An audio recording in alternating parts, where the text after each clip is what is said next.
Now, there's been several deadly road accidents in Limpopo, I'm afraid, since the start of the festive season. On Christmas Eve alone, 5 people were killed in a head-on collision on the N1 near Limpopo's Waterberg district. Our reporter Pule Letshwiti-Jones joining us now from Polokwane this morning in the rain with the umbrella, which we know, Pule, good morning and Merry Christmas for yesterday, never ever helps when it comes to fatalities and crashes on our country's roads. Yeah, Gareth, Merry Christmas.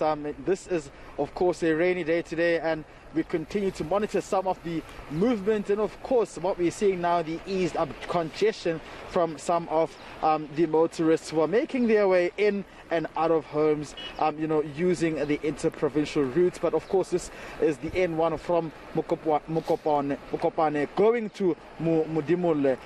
One of the most notorious routes as well that we do know was recorded as the second road, which had, of course, some of those dangerous tragic accidents, while it is, of course, known also to be the one which is also highly monitored. Motorists, of course, were urged to actually keep an alert when going home and coming back. And what we do understand as it is right now, things look a bit easy. But I'm just going to try to step out of the camera as my colleague tries to go in. Motorists are still making their way from this N1 going now into Polokwane using the Nile Plaza toll gates. And I heard you speaking about that accident that took place in Waterberg district yesterday. What we do understand is that also just not far from here, a few kilometers away, there was an accident that took place at the Kranskop toll gate, temporarily having to close because of that fatal accident, and the police were on the scene as well to try and see how they can facilitate that whole process. Yeah, I suppose the problem is going to be as well, Pule, we're going to hear all about what the authorities are doing to keep us safe on the roads, but it also comes down to just bad driving at the moment as well. It seems that we have these conversations year after year, you and I, but in the end it's still speeding and drunk driving, which ultimately leads to these fatal accidents. Definitely, Gareth. I can tell you something. We've witnessed over 3 accidents this morning with some of the motorists actually overloading their trailers, subsequently leading to their cars having to turn over when speeding. And it is quite concerning as well that motorists also, embarking on this behavior while it's still raining and the roads are very slippery.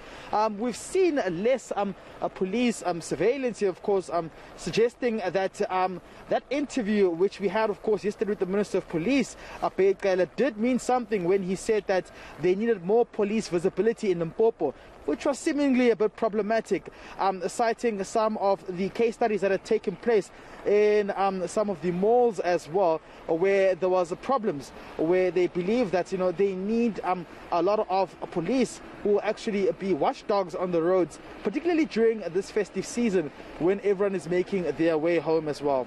And that's what we're going to be aiming for as well, is fewer fatalities as we get closer and closer to the New Year's rush. People starting to come back home in time for New Year's or beginning to leave the province again for New Year's. Not everybody went away for Christmas, but now you're suggesting that there's less police visibility as well. Is that what you've seen this morning? More traffic but less traffic officials? Definitely, we've passed about 2 toll gates, and we haven't seen a lot of police vehicles around here, patrolling or actually facilitating some of those roadblocks what one would have expected. I'm just going to try and move out of shot again, so we can just give you a view of what's happening. This is still the movement that's taking place.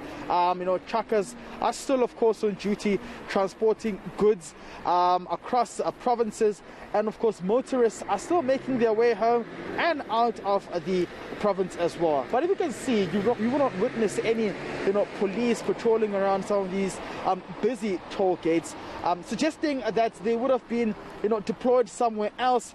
But we've been traveling this morning on these roads, and as it is right now, Gareth, like I said earlier, we did pass about 3 accidents, but we didn't see a lot of police surveillance, to which suggesting that there still needs to be some work done by the police officials to make sure that these roads can be safe, and as motorists travel on these roads, that they are checked and that they are, of course, abiding by the rule of law on these roads as well.